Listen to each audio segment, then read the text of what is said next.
Here we are at the Edwards Place, and talking to us today, the curator is Erica Holtz. And Erica, thank you so much for letting us come today and talk to you. Can you tell me originally when was the house built and who was it built for? This house was built in 1833. This makes it the oldest house on its original foundation in Springfield. The original owner was a man named Thomas Hohen. He left some scandals behind him in New York. He actually left a wife and a child, married again in St. Louis, and came to Springfield to start his life over again as an established town doctor. He lived in the house for 10 years and then in 1843 sold it to Benjamin Edwards, and that's whom Benjamin Edwards Place got its name from. Benjamin was the youngest son of Ninian Edwards, the territorial governor of Illinois, and part of a very wealthy and powerful and aristocratic family. They were kind of the who's who of Springfield at that time. So as it goes with that, there were statesmen that walked these hallways. Absolutely. This was a social center of especially antebellum Springfield, but really throughout the 19th century, this was a social center of Springfield. Benjamin's brother Ninian was married to Mary Lincoln's sister, so that's our connection to the Lincoln family. That means that Lincoln and his wife were frequent visitors at this house to dinners and receptions and parties. Benjamin's law partner, John Todd Stewart, was also later became a congressman, earlier was a congressman. Pretty much anyone who was anyone passed through these doors, and we're talking about the major issues of the day, whether it was the Mexican War in the 1840s, the Civil War in the 1860s, the Indian Wars in the 1870s and 80s, all that was discussed, and maybe even a little bit of influence happened right here as people talked and came together. Now, it's really amazing. I mean, we look at the house today in 2013 and it's surrounded by a neighborhood. Now, it's not always been that way. When this house was first built, back in 1833, what did this area look like? And what would people see if they happened to bring their horse and carriage by? That's a great question. So this was north of the city limits and was sitting on a 14-acre property. So this would have felt like a country estate more than a townhouse. And especially after the house was remodeled to its current appearance in 1857, you would have, driven up a long tree-shaded alley and just seen this massive house sitting in the middle of this property. And it was meant to look imposing, and it would have been imposing. Now, as I look around, we're sitting in the dining room. Yes. Is that correct? Now, this is the room that has recently undergone the renovation. Yes, Tell us a little bit about that. Well, we are planning to restore the entire house to its mid-19th century appearance, and we've started in this room, and we're very fortunate that the fabric of the house is really intact. There haven't been any significant changes to the size or footprint of the house. Nobody's torn out the fireplaces or taken down the trim. All the good stuff is still here. All we need to do is return the wallpaper and carpeting and paint scheme to its original 19th century. How do you find that stuff out? I mean, how do you know what the original was? Well, unfortunately, when the Art Association took this house over, they took everything down to the plaster. So there aren't a whole lot of original scraps left here. They wanted an art gallery, not a historic house. So we have to go by what's appropriate to the time period. And we had a preservation architect come up with a furnishings and finishings plan for us. And she was going based on what was popular at the time, taking into account the Edwards finances and social status, and just really painting a picture of what an upper middle class family would have been living in before the Civil War. So as they built this house, what was the cost originally to build it? Do you know? I don't know the original cost. I know when it was sold in 1843, it was $4,000. Okay. And their addition that they put in on was $3,500. Wow, that's amazing considering what the prices are these days. Absolutely, but that was a handsome sum in that time. At that point, right. Yes. I mean, you just can't fathom that almost. So the Lincoln connection. You had mentioned that Mary Todd and Lincoln often frequented this house, and I believe there's actually a exhibit at the Abraham Lincoln Presidential Museum about Lincoln courting Mary Todd.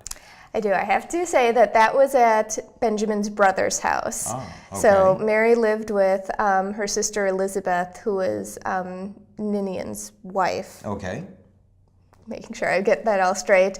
That house was torn down in 1918, so it is long gone. So what we have is Ninian's brother's house. We actually have the courting couch on which the Lincoln sat while they were courting. It was originally the property of Ninian and Elizabeth.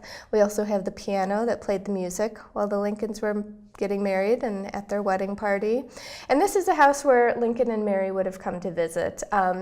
Mary was one of the first people that Helen Edwards met when she came to town as a young bride in 1840. And she said that she could see that the sunshine in Mary's heart was reflected in her face, and they became fast friends and stayed friends the rest of their lives. So at this house, we have to picture Abraham Lincoln coming to dinner with the judges and lawyers to call on his fellow attorney, Benjamin Edwards, Mary Lincoln coming to pay a social call on her friend Helen, and both Lincolns attending these fabulous legislative parties that would happen here. When the legislature was in session, all the politicians would come to town, and it was an excuse for Springfield citizens to throw parties and be social and go visiting. How's it feel to be curator of such a historic place in Springfield? It's wonderful. There are always new things coming to light. We're always finding things literally coming out of the woodwork. We're finding new donations or objects that belong to the house. We're finding new things in the archives and manuscript record. It's like a big puzzle to figure out, and there's always something new to discover and then share with the public. Now, I'm assuming there's still tours that are going on. Absolutely. And can you tell us when those are and what days? Sure, those are Tuesdays through Saturdays from 11 to 2 on the hour. And in addition, we have a lot of special events. We have Victorian teas, we often have lectures, we have a Civil War ice cream social. We really do our best to try to bring the past to life here. Now, if individuals have lived in town forever, like myself, and really have never had a chance to come visit, the doors are open. Absolutely, absolutely. We kind of fly a little low under the radar, but we're hoping to change that. We're hoping to make this a must-see destination in Springfield, and if, like you've lived in this town and never come, then you need to come on out and have a tour and see this gem in your own backyard. It's absolutely beautiful. It is, now, was there ever a time Mary Todd came back to Springfield after the president was assassinated? She did, and at that time she was again living with her sister. Their house was on South 2nd Street. She came back twice, actually. After her insanity trial, she was released to her sister's care. And so she kind of got her feet under her. I think she was being social, she was seeing friends, she was doing okay. And then she came back one more time at the end of her life, and that was in 1882, about 3 months before she died. And basically by that point she was kind of a recluse, so she stayed in her sister's upstairs bedroom, and little kids would walk by and talk about the crazy woman that lived upstairs in the shuttered room. So she had a sad end to her story. Well, I really appreciate the time you've taken out and to correct me in some matters because I'm a little off key at some points here. But it's a common misperception. I'm happy to have the chance to do it. And so come out anytime. You said the hours are from Tuesday through Saturday. Tours are 11 to 2, and keep watching for the special events that we have as well. Again, thank you, Erica. I appreciate your time. Thanks so much. It's a pleasure. Please do come out and visit the Edwards place. Now we're talking with Betsy Dollar, the Executive Director of the Springfield Art Association. Betsy, again, thank you so much for having us in and getting ready for your big weekend that's coming up, and that's already going to be past by the time this airs. But tell me, 100 years for the Springfield Art Association, that is astounding. It's a significant accomplishment for any arts organization, for any nonprofit organization to survive that long. And to be an arts nonprofit, it is significant to reach 100 years. Now, how did it all start out? How did it begin? Well, it started out as the Springfield Amateur Art Study Club. And there were 3 women who came together and truly believed that the arts were going to elevate society, and an understanding of the visual arts was very important to everyone. And they wanted to make an understanding of the arts possible. And I think they actually even had a sort of underlying idea that as they built the classes and the idea of having an art school, that they could compete with the Art Institute. They wanted to offer that kind of quality education at a more affordable price. And many of the artists of the early 20th century who were teaching at the Art Institute or speaking at the Art Institute would also swing through Springfield. We had very prominent artists in the early 20th century trade artwork for a lifetime membership of the Springfield Art Association, which is how we built the actual collection, permanent collection that the SAA has.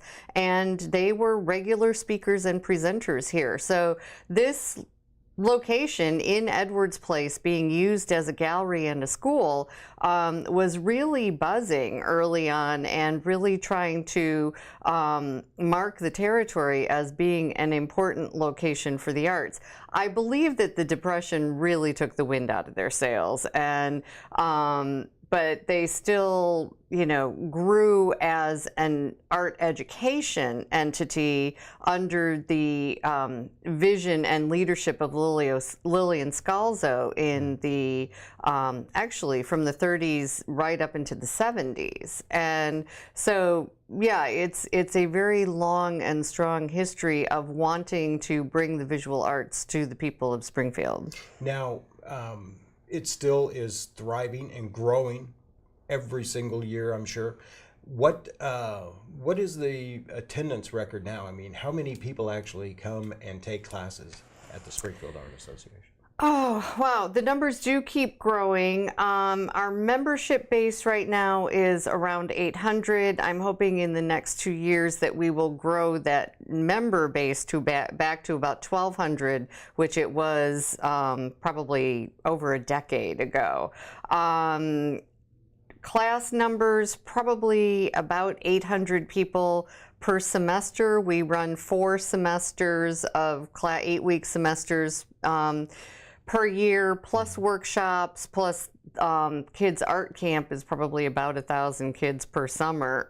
So yeah, and then our art outreach program, which goes into the well, not even just public schools, any schools for free, reaches something like 30,000 kids a year. That's tremendous, and that's especially great because it's the kids, right? And right. Because when they grow up, then their children will hopefully move on in their fields of art, however it would be. Now, this project that's coming to the Springfield Art Association and the Edwards Place, it's quite a significant project, and it's going to add some features to this institution here that we've never seen before. Is that correct? And also give you more room. So tell us about the hopes and dreams. The hopes and dreams. Of what's well, coming. As part of our centennial, I felt it was really important to go back to the founding vision and look at the mission statement, which basically is to offer quality visual arts education and preserve Edwards Place and the collection of the Art Association. To do that, the bottom line is we need a lot more room. We have good facilities up to this point, but we have outgrown them. We have good equipment, and we have great faculty, but we need a larger space, particularly our ceramics lab. Ceramics is probably the single most popular class that we offer. And our building for ceramics is completely inadequate. So it started with a vision for a new ceramics lab, but why stop there? Sure. So we have designed a new building that will include a state-of-the-art ceramics lab, a glass-blowing studio, a large format sort of sculpture multi-purpose studio. And that whole structure will be on the north side of the current building campus. Then some of the more practical things that we need are more bathrooms. So we have actually designed another whole section going out to the southern side of this building, very literally just outside that wall, to add more infrastructure like storage and bathrooms. A computer lab, so I don't have to share my office with the computers, and move the library sort of out of the central hall. So the library, the Michael Victor II Art Library, will have its own location, another general purpose studio, and generally more wall space. So in addition to our gallery, we can actually showcase the work of our students and our faculty. So you mentioned glass blowing. Let me go back to that for a moment. Is this going to be unique to this area? Absolutely. There is not a public access glassblowing studio between Chicago and St. Louis. So our real goal here is to make the Springfield Art Association the community visual arts center, to truly be the center where people come to engage in the visual arts and to be that best possible community visual arts center in central Illinois.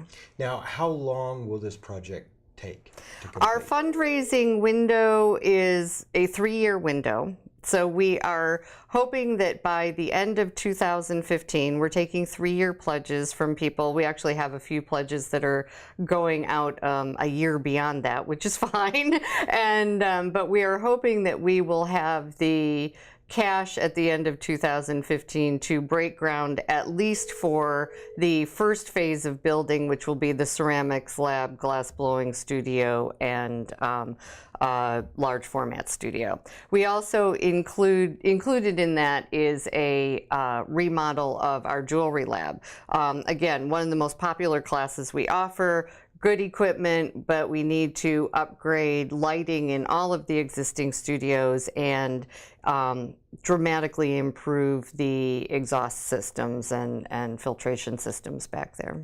That's a massive project. A lot of planning that's going on. And how long has the planning been going on for this? Probably almost 2 years. Yeah, I have been here 4 years, and we have spent 2 years of that looking at what our vision is to really launch the organization into a successful second century. Now, you've been here 4 years. What's it like to be executive director? How's it feel to be part of this regeneration of the Springfield Art Association and the Edwards House?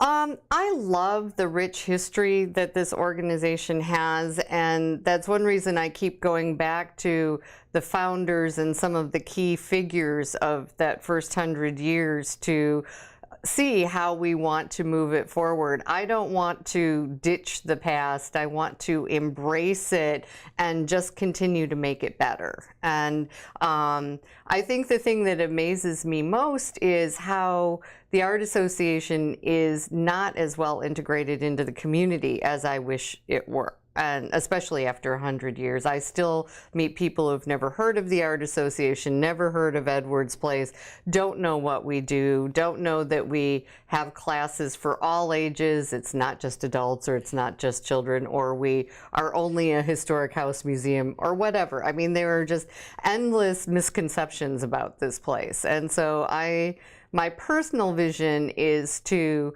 just get a clear and concise word out there as to who we are and what we do, and invite everyone to come and be a part of it. Many of our events are free or very low cost. We try to keep the cost of our classes as reasonable as they possibly can. Mm-hmm. We have scholarships available for those who want to take classes and can't afford them.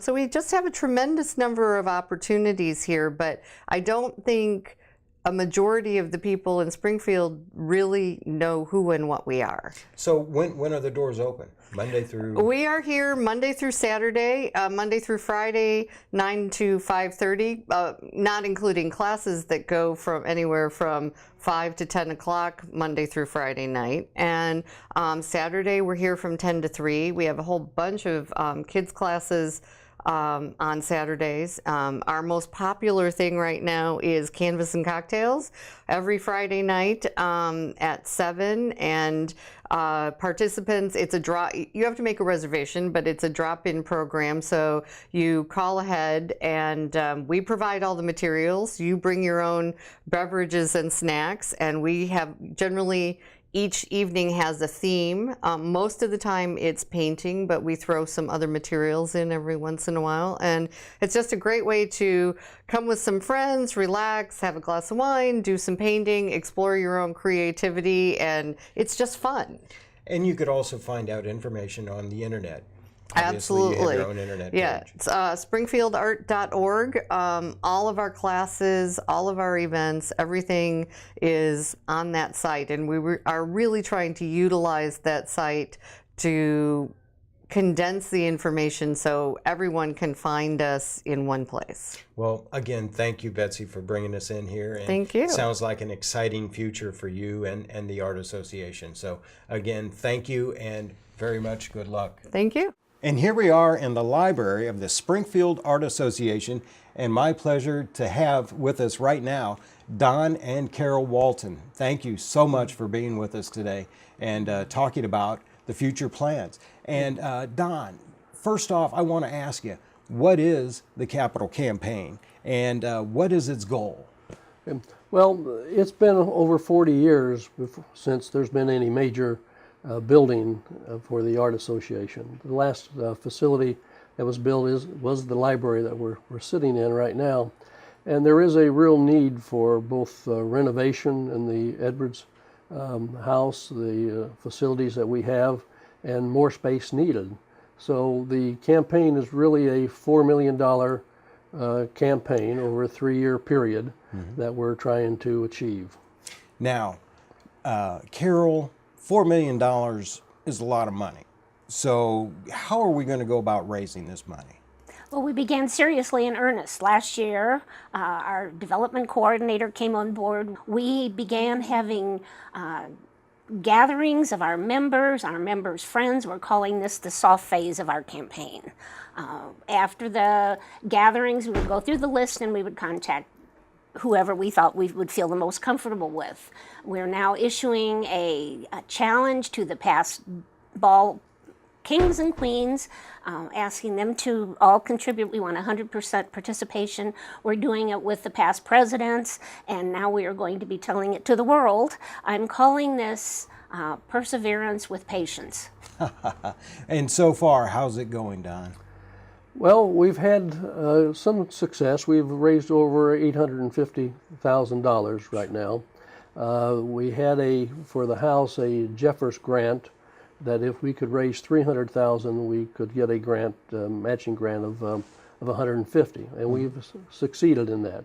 Now, of the $4 million, we've budgeted $1 million for the renovation of the house. And the other $3 million is for the expansion and the new and the remodeling of the existing space. And Carol, how can people donate?